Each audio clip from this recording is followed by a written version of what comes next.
भक्तों राधे राधे, हर हर महादेव। तो कैसे हैं आप सब? आई होप आप सब अच्छे होंगे। भक्तों तो आज हम एक ऐसी कथा शिव पुराण की सुनेंगे कि कहते हैं इस कथा को सुन लेने मात्र से मृत्यु कोसों दूर भागती है, यहाँ तक कि भगवान के यमराज भी पास नहीं भटक सकते हैं।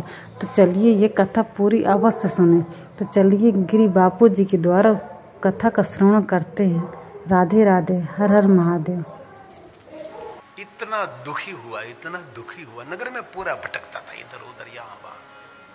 बाल बिखर गए, चेहरे खरड़ाए के कपड़े टूट गए, सब एक पागल एक ऐसे नगर में घूम रहा था। उसके साथ बहुत सारे वाहवाही करने वाले, उसके साथ उसके सखे मित्र भी थे। जो वाहवाही करने होते हैं ना, उससे बहुत दूर रहो, आपके वाहवाही करते हैं। खुशामद खोर लोग होते हैं दुनिया में, आपकी गलत प्रशंसा करके आपके पास से कुछ काम घटा लेते हैं। ऐसे लोगों से दूर रहना। ये लोग सब चले गए, कोई आसपास नहीं रहा, सब भाग गए। सब अपने अपने द्वार बंद करने लगे। और आता हुआ देखते हैं ये देवराज को तो रास्ता बदल देते हैं। ये दुनिया बड़ी विचित्र है। दुनिया माँ की गोद नहीं है। दुनिया बड़ी कठोर है। ये दुनिया हमारे लिए फूलों से नहीं सजाई, दुनिया हमारे लिए कांटों से भरी हुई है। जैसे गुलाब का पुष्प खिल रहा है लेकिन चारों तरफ कांटे ही कांटे हैं, ऐसे हमारा जीवन है। इनमें आपको जीना है, इनमें कुछ करना है, विशेष करके खिलना है। और कैसे खिलना है? खेलते खेलते खिलना है। तो दुखी बड़ा हो गया देवराज, गांव में भटक रहा है। उनके साथ रहने वाले सभी उसके मित्र सब छोड़कर चले गए। सुरनर मुनिवर की यही रीति, स्वार्थ लागत कर सब प्रीति। अंधेरे वक्त साथी को कौन याद रखे, सुबह होते ही चिराग बुझा देते। ये दुनियादारी है। हम लोग के साथ सबकी मानसिकता ये है। जिस दीप ने पूरी रात हमको साथ दिया, दिन उग गया, इसी से हम लोग ही उसको दीप को फूंक मारकर बुझा देते हैं। ये दुनिया है, इनमें आपको जीना है। अब देवराज ने निर्णय लिया, अब करूं क्या? इस गांव में तो सब लोग मुझे बहुत ठुकराते हैं। कोई भोजन तो नहीं, कोई पानी भी नहीं दे रहे, लोग धक्का मारते हैं। सभी लोग कहते हैं वो तो चोर हैं, लंपट हैं। उसके साथ व्यवहार नहीं करना चाहिए, करेगी क्या? अब इस देवराज ने उसके गांव का जो नगर था किरातों को छोड़ दिया और जाने लगा। वृद्धावस्था, बुढ़ापा था, जीवन का कोई लक्ष्य नहीं था। और बहुत लोग दुनिया में ऐसे हैं, जीवन का कोई लक्ष्य नहीं, खाते पीते सोते और मरते। लक्ष्यहीन जीवन जंगल में भटकने के समान होता है। वो भटक जाता है जंगल में, ऐसा ही जीवन बहुत लोगों का होता है। मार्ग पर जा रहा, रास्ते पर जा रहा, एक सुंदर द्वार देखा। किसी को पूछने लगा द्वार किस गांव का है? किसी ने कहा भाई वृद्ध, ये तो प्रतिष्ठानपुर नाम के नगर का द्वार है। नगर में प्रवेश किया, सुंदर एक मंदिर देखा, नजदीक गया। किसी को पूछने लगा कि मंदिर किसका है? भाई ये मंदिर नहीं, हो तो शिवालय है, जहां देवताओं की प्रतिमा स्थापित की जाती है उसको मंदिर कहते हैं। जहां भगवान महादेव का शिवलिंग स्थापित किया जाता है उसको शिवालय कहते हैं। आलयम सर्वदेवानाम तस्मालिंगम उच्यते, वो तो शिवालय है। देवराज के मन में हुआ, जीवन निकल गया, कभी शिवालय, कभी देवालय, कभी जिनालय, कहीं नहीं गया। और बहुत लोग ऐसे होते हैं, कभी शिवालय नहीं, कभी देवालय नहीं, कभी जिनालय नहीं, सचिवालय जाते हैं, वहां जाते रहते हैं मंत्री बनने के लिए।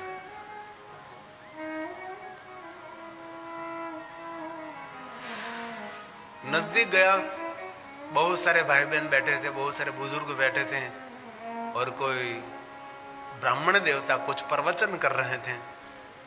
वहां जाकर पूछने लगा क्या कि यहाँ क्या हो रहा है? किसी ने कहा भाई वृद्ध, ये शिव जी का शिवालय है, ये सभी महादेव के परम भक्त हैं, बड़े पुण्यमान हैं। ये हमारे शास्त्री जी दादा ये भगवान महादेव की कथा सुना रहे हैं, इसलिए सभी भगवान शिव जी की कथा का श्रवण करते हैं। देवराज के मन में हुआ कि जीवन निकल गया, कभी कथा में नहीं गया, कभी मैंने कुछ सुना भी नहीं। अरे सुने न सुने, लेकिन वहां जाऊं तो मुझे कुछ प्रसाद तो मिल जाएगा, बहुत भूख लगी है। खाने पीने की अपेक्षा से वो पहुंच गया, धीरे धीरे खाने पीने की अपेक्षा से वो वहां पहुंच गया। कथा में कोई भाव, कथा में कोई प्रीति, कुछ भी नहीं, बस मुझे कुछ प्रसाद मिल जाए। हमारे जो गुजरात में होते ना, वहां बहुत बड़ा पंडाल लगता है, हजारों लोग भोजन करते हैं। गुजरात की एक महिमा होती है, कथा पूर्ण होने के बाद और 24 घंटे चलता है। ये तो हमारी पारिवारिक कथा है, यहां तो हमने ये नहीं कर, और हमने भी सुनील जी को मना कर दिया था, नहीं यहां से नहीं खिलाना, यहां से मुझे खिलाना है। ये कर्ण रसायन है, सदाशिव्या सदाशिव्या सदाशिव्या, विशेषता विशेष प्रकार से श्रवण करे, श्रवण करे। और बैठा कथा में तो चित्त नहीं लग रहा था, क्योंकि भूखा था, प्यासा भी था, शरीर जर्जरित हो गया था। वृद्धावस्था में कथा सुनना वो सबसे बड़ा श्राप है। बड़ी उम्र होने के बाद आपका मन आपके हाथ में नहीं रहता, विचार स्थिर नहीं होते। आज हमारी दुनिया, ये तो हमारा पारिवारिक आयोजन है, बात अलग है, बाकी आज हमारी दुनिया वक्ताओं के बदली है। आज हम देखते हैं कथाओं के अंदर जितने बड़ी उम्र वाले के दादा दादी रहते हैं, उससे ज्यादा आज कथा में युवान भाई बहन कथा सुनने के लिए आते हैं। यह हमारा अनुभव है। अब पहले जैसा नहीं था, अब दुनिया बदल रही है, अपडेट हो रही है। पहले तो क्या था, सुनाई नहीं देता तब सुनने के लिए आते थे, कान बंद हो जाता तब आते थे। अब धीरे धीरे धीरे धीरे कथा के प्रति हमारा युवान भाइयों बहनों का प्रेम बढ़ा है, कथा सुन रहे हैं। कथा सुन रहा था, लेकिन कथा में चित्त प्रेम ऐसा कुछ भी नहीं था। लेकिन बुढ़ापा था, वृद्धावस्था थी, शरीर जर्जरित था। धीरे धीरे श्वास की गति रुकने लगी, जो कि बड़ी उम्र हो गई थी। और देव योग से जहां भगवान की कथा हो रही थी, जहां भगवान शिव जी का शिवालय था, वहां ही उनका शरीर शांत हो गया। ये घटना तो कभी भी घट सकती है ना, ये जीवन का सबसे बड़ा सत्य है, स्वीकार नहीं पड़ेगा। जीवन का सबसे बड़ा रहस्य भी है, यही स्वीकारना पड़ेगा। इसलिए मैं तो 30 साल से कहता हूं, आपके घर का कोई भी परिवार घर से बाहर निकले, बहुत प्रेम और आदर और प्रसन्नता के साथ सुख भेजिए। और शाम आ गया, प्रसन्नता पूर्वक उनका स्वागत करें। और शाम के समय अपने अपने कमरे में सोने के लिए जाओ, इससे पहले सबके साथ समाधान कर लो, प्रसन्नता से समाधान कर लो। और सुबह में सूर्य उगे, एक नया दिन, नया अनुभव लेकर आते हैं, स्वागत करिए। क्यों एक घर में रहते हैं, क्यों परिवार में रहते हैं, एक दूसरे के प्रति क्यों डिस्टर्ब रहते हैं? ऐसा कभी नहीं होना चाहिए। देवराज की श्वास की गति रुक गए। स्थूल शरीर की व्यवस्था तो यहाँ धरती पर हम लोग करते हैं, लेकिन हमारा सूक्ष्म जो शरीर होता है, जिनको आत्मा कहते हैं, उसकी व्यवस्था मेरे कर्मों के अधीन रहती है। शिव महापुराण ग्रंथ में बहुत कुछ कहा, लेकिन बहुत अल्पीकरण कर रहा हूं। उसके सूक्ष्म शरीर को लेने के लिए, आत्मा को लेने के लिए यमदूत आए, पकड़ा। और पहले तो कहा कि तुझे याद नहीं रहा, ब्राह्मण के घर तुझे जन्म मिला है। सबको ब्राह्मण कुल में जन्म नहीं मिलता। तूने एक भी सत्कर्म पुण्य कर्म नहीं किया। ब्राह्मण परमात्मा का संदेशावाहक है। मैं कुल की बड़ाई नहीं कर रहा हूं, लेकिन मेरे धर्म ग्रंथों में कहा है कैसे कर्मों करने से कहां जन्म मिलता है। एक बहुत बड़ी महाशिवरात्रि की कथा हमने शुरू में कही थी, इनमें स्पष्ट कहा है कैसे कुल में कहां कैसे जन्म मिले, ऐसी बहुत सारी बातें कही। और एक बात आपको मैं दिल से कहना चाहता हूं, आपको संस्कारी माता पिता मिले हैं तो समझ लेना चाहिए आपने बहुत पुण्य किया है, तब संस्कारी माता पिता मिलते हैं। सबको संस्कार संपन्न माता पिता नहीं मिलते। बहुत लोगों को ऐसे माता पिता मिले हैं कि माता पिता कहने के योग्य भी नहीं है। इसीलिए भगवान के भक्त माता पिता मिले हैं, और बहुत पुण्यवान और सत्कर्मी माता पिता मिले हैं, तो समझ लेना चाहिए आपने बहुत बहुत बड़े पुण्य किए हैं, तब अच्छे कुल में संस्कार संपन्न माता पिता का पेट आपका जन्म हुआ है, संस्कार संपन्न कुल में आपका जन्म हुआ है। ये भी आपका कोई पुण्य रहा होगा, तब वहां जन्म मिलता है। इसलिए मैं मुकुल को कह रहा था, मुकुल तो बड़ा भाग्यवान है, कैसे पवित्र परमार्थी ऐसे माता पिता तुझे मिला है, गौरवंत माता पिता मिला है। लेकिन बहुत सारे दुनिया को हम देखते हैं तो ऐसे माता पिता मिले हैं लोगों को, पिता क्या करता है, पिता है नाम पिता, लेकिन पिता रहता है, और माँ है तो माँ कैसे क्या करती है। इसलिए भगवान को बहुत बहुत धन्यवाद व्यक्त करे, आभार व्यक्त करे कि आपने हमको संस्कार संपन्न माता पिता दिए और संस्कार संपन्न भक्त परिवार ने हम सबको जन्म मिला है। यमदूतों ने कहा, शर्म नहीं आती तो थे, ब्राह्मण कुल में जन्म मिला और एक भी सत्कर्म पुण्य कर्म तूने नहीं किया, ये तो तूने याद नहीं दिया, लेकिन मनुष्य शरीर तुझे मिला है, ये तो याद रखना चाहिए ना। और ये बहुत गंभीर विषय है, कभी सोचना चाहिए कि कभी पक्षी बने होगे, प्राणी बने होगे, पशु, कितना हाड़मारी भरा हुआ जीवन होगा उन लोगों का। मनुष्य लिए हमारे लिए हम क्या क्या उपकरण उपलब्ध कर सकते हैं, हम कैसे जीवन सुरक्षित जीवन जी सकते हैं, उन लोगों की कोई सुरक्षा नहीं। ये पक्षी, ये प्राणी, ये पशु, ये भूचर, जलचर, नभचर कैसे हो गए। इसलिए भगवान को रोज धन्यवाद देना चाहिए, मनुष्य शरीर मिला है। यमदूतों ने बहुत कुछ कहा और अंत में कह दिया, तुझे पकड़कर यमपुरी में ले जाएंगे और बहुत सारे नरकों की यातना तुझे देंगे। नरक, नरक मतलब जीवन जीने का कोई रस नहीं, उसको नरक कहा जाता है। मरने के बाद कुछ गति होती है उसको भूल जाइए, पता नहीं मुझे, बाकी तो नरक यहां, स्वर्ग यहां, इससे सिवा जाना कहां। नरक उनको कहा जाता है कोई भी प्रवृत्ति में उसको कोई रुचि नहीं। अर्क का अर्थ है रस, कहीं भी रस नहीं पड़ता उसको, निरस जीवन, डिप्रेशन से भरा हुआ, हताशा, निराशा, तनावग्रस्त जीवन, एंजाइटी से भरा हुआ जीवन, उसको कहते हैं नर्क। कहीं भी उसको रस नहीं पड़ता, बस उसको नर्क कहा। न अर्क, स्वर्ग सभी रसों में तरबोल रहता है। किसी की विवाह प्रसंग में गया वहां भी नाचने लगता है, कहीं भोजन मिले तो भोजन अच्छी तरह से भोजन कर सकता है, रस लेता है। सत्संग है तो सत्संग में रस लेता है, कहीं भी जाए, तीर्थ में जाए, वहां भी रसीला जीवन, रस सभर जीवन, उसको कहते हैं स्वर्ग। बाकी तो क्या है।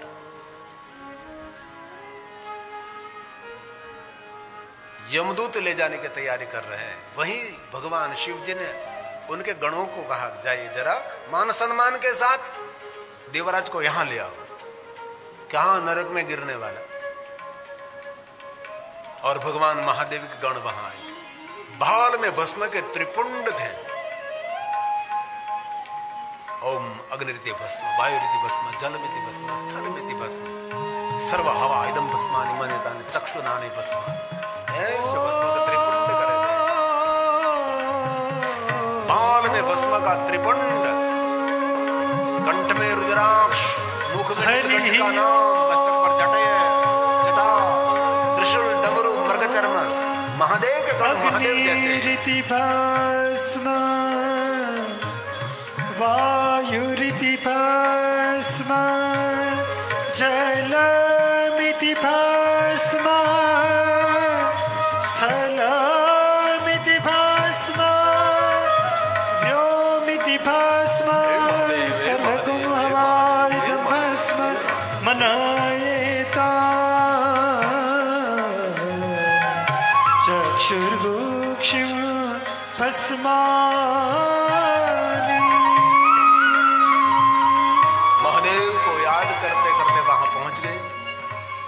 यमदूतों को आज छोड़ दीजिए, हम उसको कैलाश में ले जाएंगे। यमदूतों ने कहा कि आपके कुछ गलती हो रही है, उसने तो इतने पाप कर्म किए हैं कि नरकों में उसके कितनी यातना भोगनी पड़ेगी। गणों ने कहा शिव जी की आज्ञा है और महादेव की आज्ञा का अनुसरण करना हमारा सबका कर्तव्य है।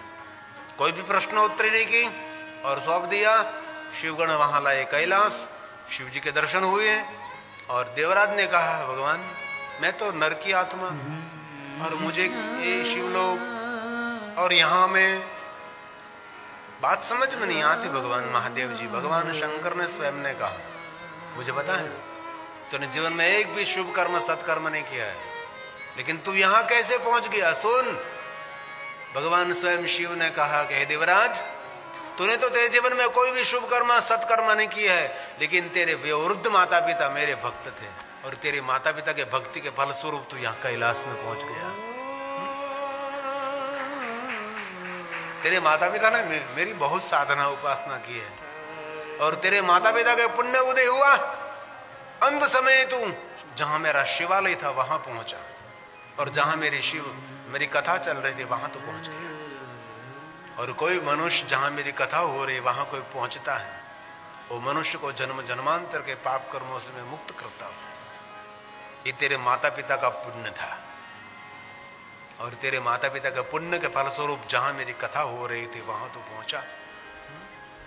ये 2 श्लोक महादेव ने गाए हैं, स्वयं शिव बोल रहे हैं और गुणनिधि को कहते हैं धन्य शिव पुराणस्य कथा परम पावनी। कथा मनुष्य को पवित्रता प्रदान करते, कथा मनुष्य को पाप में से मुक्त करते हैं। भगवान शिव ने कहा सदाशिव महास्थानम परम धाम परम पदम। जहां मेरी कथा हो रही वहां अपना कोई पैर रखता है वो भी परम धाम का अधिकारी। सुनने के बाद दूसरी, समझने की बात तीसरी और स्वीकारने की बात आपके मन की रही। क्योंकि सब लोग तो नहीं स्वीकारते हैं, सुनते हैं सब लोग, इन्हीं में से कुछ चुनते नहीं, श्रवण कर लेते हैं, बस सुन लिया हमने। ये तेरे माता पिता का पुण्य का फल है। जहां मेरी कथा हो रही थी वहां तो पहुंच गया और जहां मेरी कथा का गायन होता है वहां कोई पहुंचता है उसको मैं परम धाम देता हूं। क्योंकि ये सामान्य स्थान नहीं, कथा स्थल का नाम है सदाशिव महास्थानम। कैसा महास्थान? परम धाम परम पदम। ये शिव जी ने कहा है, महादेव का वचन है सदाशिव महास्थानम परम धाम परम पदम। यहाँ कोई आता है उनकी भी महिमा है, यहाँ कर पहुंचना शर्म से, धर्म से, निमंत्रण से, आमंत्रण से। सिर्फ सुन को मुख दिखाने के लिए आएंगे तो ये भी आ तो गया। कई लोग ऐसे आएंगे ना आपके सखी मित्र समाज में से, चलो भाई मुझे मुख तो दिखाना पड़ेगा, जो निमंत्रण मिला है इसलिए दिखाकर चले जाते हैं, सुनते नहीं, श्रवण नहीं करते। यहाँ तो मुझे पता नहीं हो, मेरे गुजरात में चलता रहता, निमंत्रण दिया दिन आते कथा में बूम बूम बूम बूम आते, सम्मान हो गया, दुपट्टा पहन लिया, भागा। सिर्फ मुंह दिखाने के लिए लोग आते हैं, लेकिन आया तो सही, उसको तो पता लगा कि ऐसा टेज होता है, ऐसी व्यासपीठ होती है, ऐसे लोग कथा सुनते हैं, इतनी बड़ी संख्या में कथा श्रवण करते हैं। कम से कम उसकी आंखों ने दर्शन तो किया, एक छवि लेकर तो गया, एक चित्र लेकर तो गया। कहीं भी घूमेगा इधर उधर घामेगा तो उसको पता लगेगा ये कथा एक वाइब्रेशन। पानी में जानबूझ कर पड़ो, कहीं भी पानी में पड़ो तो आप भीगे तो हो जाओगे, लेकिन कथा में आया और कुछ तो असर होने वाली है उसको। कुछ न कुछ तो मानसिकता उसकी सकारात्मक बनने वाली ही है। अब भगवान महादेव ने कहा देवराज तेरे मन में जो कुछ चाहो तो कुछ मांग सकता है। देवराज ने कुछ भी नहीं मांगा, भगवान बस मुझे आपकी शरणागति मिले, आपका सानिध्य मिले।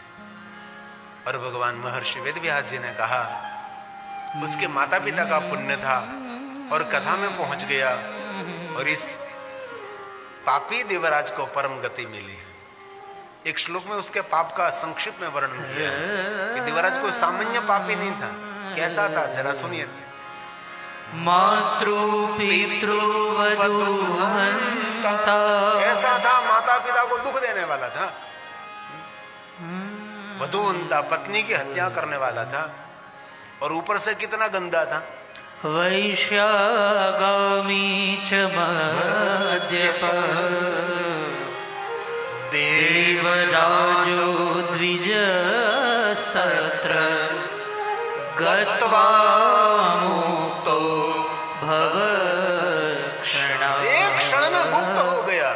गत्वा मुक्तो भवक्षणात्। सूत पुराण जी ने प्रयाग तीर्थ में कहा कि हे महात्माओं, ऐसा एक पापी देवराज परम गति को प्राप्त हुआ कथा श्रवण करने मात्र से। तभी प्रयाग तीर्थ में सभी महात्मा बोलने लगे भगवान की कथा की ये बड़ी महिमा है, और ये कथा सुनते तो हम कृतार्थ हो गए। कृतार्थ हो हम पुनः पुनः ऐसी सुंदर सुंदर कथा सुनाते रहो हमको। और प्रयाग तीर्थ में सभी महात्मा सूत पुराण का संबोधन करने लगे, कथा श्रवण करने मात्र से भाव प्रकट करने लगे। हे सूत पुराण जी, सूत सूत महाभाग सर्वज्ञोऽसि महामते। आपके मुख प्रसाद से त्वत्प्रसादात् कृतार्थोऽहं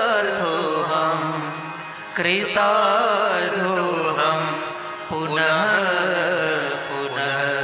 सुंदर सुंदर कथा कृतार्थोऽहं पुनः ऐसी सुंदर सुंदर कथा बार बार सुनने की इच्छा व्यक्त कर रहे हो। धन्य है भगवान की कथा, और धन्य है आप, और धन्य हम भी हैं। ऐसा कथा श्रवण करने वाले महात्माओं ने कहा। कहाँ कहा? प्रयाग तीर्थ में। कथा तो धन्य है, सुनने वाला भी धन्य है, सबको सब धन्य है। धन्य धन्य कथा शंभो, ये महादेव की कथा धन्य है। और स्तवं धन्यो धन्येव च यदा कर्णेन मात्रे। कान में शब्द पढ़ने मात्र से शिवलोकं व्रजे नरः, शिवलोकं व्रजे नरः। ये कथा श्रवण करने मात्र से मनुष्य भगवान महादेव के लोक का अधिकारी बनेगा। ये है महात्म्य कथा। ये महात्म्य कथा श्रवण करने से शिव महात्म्य श्रवण करने का फल मिलता है। ऐसा एक महात्म्य कथा का भाई महात्म्य है।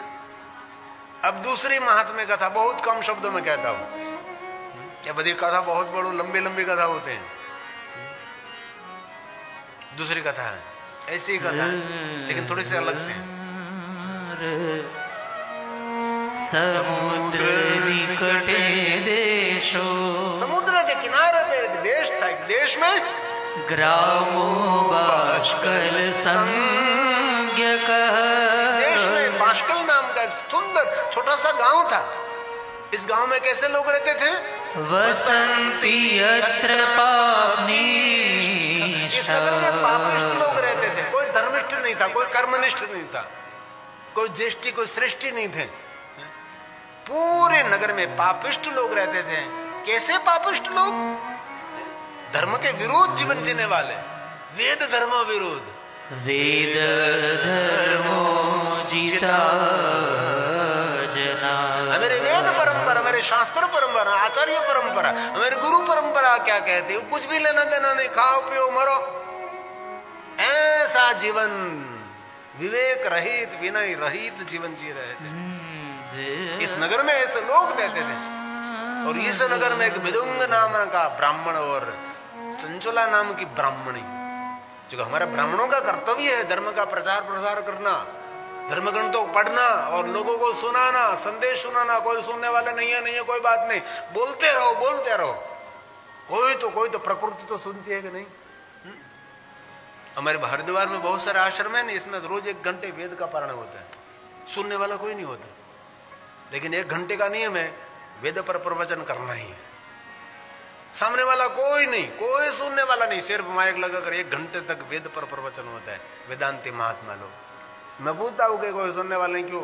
तो कि प्रकृति सुन रही है, ये प्रकृति सुन रही, इसमें कोई न कोई कहीं न कहीं सूक्ष्म आत्मा सुन रहे हैं। और ये तो सही है, दिखाई नहीं देते बहुत सारे सूक्ष्म आत्मा, लेकिन सुन रहे हैं। और अब तो भले हम यहाँ इतनी संख्या में हम सभी कथा श्रवण कर रहे हैं, और सोशल मीडिया के माध्यम से तो आपको पता है 1000 लोग कथा श्रवण करते हैं। जहां से मैं कथा पूर्ण करा वो भी सभी लोग मिट मान कर सुन ले, कोई वहां कैसी व्यवस्था है, क्या है। गिरी बाबू सूरत से गुजरात से दिल्ली गए तो दिल्ली में क्या होता है, कुतूहल होता है, इसलिए सुन लेते हैं। और ये भी सुनते हैं गिरी बाबू नाराज है, प्रसन्न है, दुखी है, सुखी है, जो कि मेरे चेहरे पर से पता लग जाता है।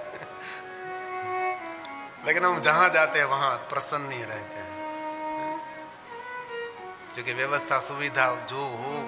लेकिन यहाँ तो मेरे सुनील भैया ने इतनी सुंदर हमारी सुविधा व्यवस्था की है, लेकिन हमारा जीवन इतना सरल नहीं, बहुत कठिन है। 9 दिन में दुनिया बदलना। हमारे वहां कितनी गर्मी है और यहाँ ठंडी जैसा लगता है। मैं जहां से आया वहां इतनी गर्मी हमारे अभी पड़ रही है, बहुत गर्मी, और यहाँ ठंडा ठंडा वातावरण। ये लोग कहते थे कि बापू अब कथा में जजमान जी को कहना थोड़ा ऐसी कमरा दे, तो हाँ पूरा सब कुछ ऐसी है। भगवान ने कहा ऐसी कमरा क्या, पूरा ऐसी हॉल देता हूं मैं। ये पूरा एयर कंडीशन हॉल मिल गया। इसलिए आजकल तो सोशल मीडिया के माध्यम से हजारों लोग कथा श्रवण करते हैं, लाखों लोग कथा श्रवण करते हैं। तो बिदुंग और चंचला जी दोनों इस नगर में रहते थे। ब्राह्मण का कर्तव्य था समाज को योग्य मार्गदर्शन करना, यह उनका कर्तव्य था, हर ब्राह्मण का कर्तव्य। अपना निजी स्वार्थ को छोड़कर, लोभ लालच को त्याग कर समाज का कैसे मंगल और कल्याण हो, लोका नाम हित कामया, जगत हित करना, लोक हित करना, उसके जजमान का कैसे मंगल हो सके ऐसा प्रयास करना। दक्षिणा पर नजर नहीं, उन पर दया भरी नजर रखनी चाहिए, ये ब्राह्मणों का कर्तव्य है। लेकिन ये बिदुंग और चंचला जी कुछ भी नहीं कर सके, कुछ भी नहीं। नगर में जैसे लोग थे वैसे वही लोग, नगर के लोग पीते थे वो पीने लगे, और नगर खाते थे वो भी खाने लगे। जैसा देश ऐसा वेश बना लिया दोनों ने। और इतने कुकर्मों का वर्णन किया है, इतने कुकर्मों का वर्णन आपके समक्ष मैं नहीं करूंगा, क्योंकि हमारी भी जीभ गंदी हो जाएगी। ये तो भगवान व्यास जी है, सब कुछ वर्णन कर सकते हैं, कोई पर्दा नहीं, लिख दिया लिख दिया लिख दिया, ऐसा करते ऐसा करते ऐसा करते थे। लेकिन वक्ता को कभी अपने शब्दों की और शास्त्र की मर्यादा छोड़नी नहीं चाहिए। बहुत कुछ करा, लेकिन एक दिन बिदुंग नाम का मदिरा पीती हुई हालत, अपवित्र अवस्था में उसकी मृत्यु हुई। तो अपवित्र अवस्था में मृत्यु जिनकी होती है उनकी गति नहीं, सदगति नहीं, उनकी अधोगति होती है। बिदुंग गया यमपुरी में 28 प्रकार को नरकों की सजा का वर्णन किया। नरक कैसे होते हैं उसका वर्णन किया, किस प्रकार के नरक होते हैं, वहां क्या क्या यातना होती है। जैसे गरुड़ पुराण में वर्णन किया, शिव महापुराण ग्रंथ में भी नरक का वर्णन किया। बहुत सारी यातना, बहुत सारी यातना। अंत में उसका पाप पूरा नहीं हुआ, प्रेत का शरीर मिला विंध्याचल पहाड़ में, गुफा में रहने लगा, रुधिर से आंसू से रोने लगा। जिनको प्रेत का शरीर मिलता है उनके पास जल तत्व और पृथ्वी तत्व नहीं रहता, ये 3 तत्वों में रहते हैं, इसलिए दिखाई नहीं देते। जिनमें जल तत्व और पृथ्वी तत्व होता है वो दिखाई देता है। हम लोगों पे 5 तत्व है ना, 5 तत्वों से बने हुए हम लोग शरीर है, इसलिए हमारे में पृथ्वी तत्व जल तत्व, इसलिए हम लोग दिखाई देते हैं। जिनको प्रेत का शरीर मिलता है इसमें पृथ्वी तत्व जल तत्व नहीं होता, अग्नि तत्व रहता है, अग्नि के रूप में कहीं दिखाई देते हैं, हवाई के रूप में दिखाई देते हैं, आकाश के रूप में दिखाई देते हैं। ऐसा होता है, ऐसा मेरे शास्त्रों का निर्णय है। मैंने तो कोई भूत को नहीं देखा, मैंने तो भूतनाथ को देखा है बस। हमारा भूतनाथ सबसे बड़ा नाथ, जगत का नाथ, विश्वनाथ है भूतनाथ।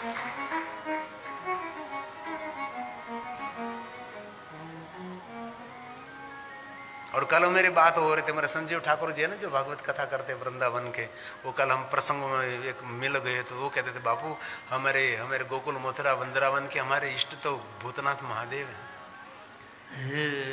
और मैंने भी वो कह दिया कि कोई गोकुल मथुरा वृंदावन रमन रहती यमुना महारानी और बाके बिहारी का दर्शन करे, बाके बिहारी उसका कुछ मंगल करे न करे मुझे पता नहीं, बाके बिहारी गोकुल मथुरा वृंदावन का पुण्य दे न दे मुझे पता नहीं, लेकिन गोकुल मथुरा वृंदावन रमन रहती और बाके बिहारी का दर्शन का फल मेरा भूतनाथ देता है।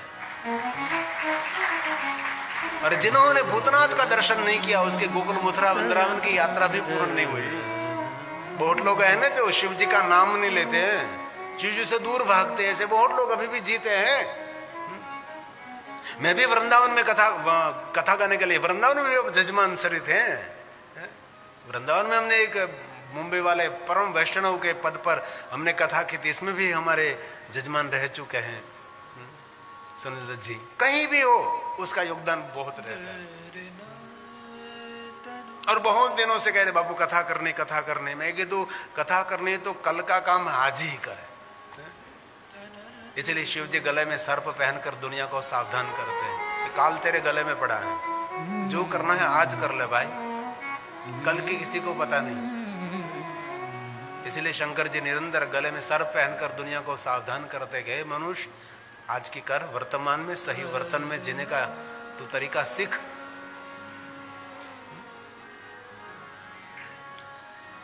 और भी दूसरी बात है, दूसरी बात, कभी आप केदारेश्वर महादेव न पहुंच सको ना, हमारा ज्योतिर्लिंग केदारेश्वर हिमालय पहाड़ पर, तो उसका उपलिंग भूतनाथ है जो यमुना तटे भूतेश्वरम, जो 12 ज्योतिर्लिंग के 12 उपलिंगों की महिमा है। बहुत सारे वक्ता शिव कथा करते हैं, लेकिन गहरे में ये सब कुछ बताना बहुत आवश्यक है। कभी कोई केदारेश्वर ना जा सके तो गोकुल मथुरा वृंदावन जाकर यमुना तटे भूतेश्वर का दर्शन कर ले, केदारेश्वर महादेव उपलिंग है। केदारेश्वरम सजातम भूतेशम यमुना तटे, भूतेशम यमुना तटे केदारेशम तज्जातम, जो कि 12 ज्योतिर्लिंग के 12 उपलिंगों की महिमा है। वहां ना जा सको तो यहां जाओ। और शिव महाप्रबंध को इतना सरल विषय नहीं है, कभी सुन लिया अभी करने के लिए बैठ जाओ, नहीं, गहरा अभ्यास जरूरी है, बहुत अध्ययन करना जरूरी है, आचार्यों के चरणों में बैठकर सीखना जरूरी है, ऐसे नहीं हो जाता।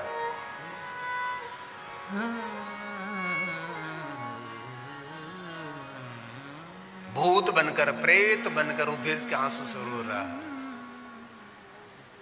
और यहां चंचला जी, जिनका मन चंचल है, मन स्थिर नहीं है, ऐसे चंचला इधर उधर बहुत सारे कुकर्म कर रही है, इतना गंदा काम कर रही है, जीवन बीत रहा है। बहुत कम शब्दों में कहूं, उसकी युवा ने पूर्ण हुई, धन कमाने जो शक्ति थी पूर्ण हो गई, चेहरा कुरूप हो गया, वृद्धावस्था रूप का भक्षण कर लेती है, ऊर्जा का भक्षण नहीं कर सकती। बुढ़ापा रूप का भक्षण कर सकती है, बुढ़ापा रूप का भक्षण कर सकता है, लेकिन ऊर्जा का नहीं। इसलिए ऊर्जा इतनी प्रबल होनी चाहिए आपके, सकारात्मक, इतना प्रभावशाली प्रतिभाशाली आपका। और कथा की भी एक महिमा होती है, कथाकार जितना वृद्ध होता है इतनी उनकी कथा की युवा नहीं आती है, क्योंकि उनके पास अनुभव रहता है, उनके पास अभ्यास रहता है। इसलिए कथाकार जितना वयोवृद्ध इतनी उसकी कथा युवा नहीं। छोटी उम्र वाला कोई करता है तो उसके पास शास्त्र विद्या है, लेकिन उनके पास अनुभव का खजाना नहीं है। लेकिन बड़े उम्र वालों के लगे पास अनुभव का खजाना रहता है। राघव, क्या बात है बेटा, मैं कब से देख रहा हूं, मेरा चेहरा है, जान पहचान वाला चेहरा है।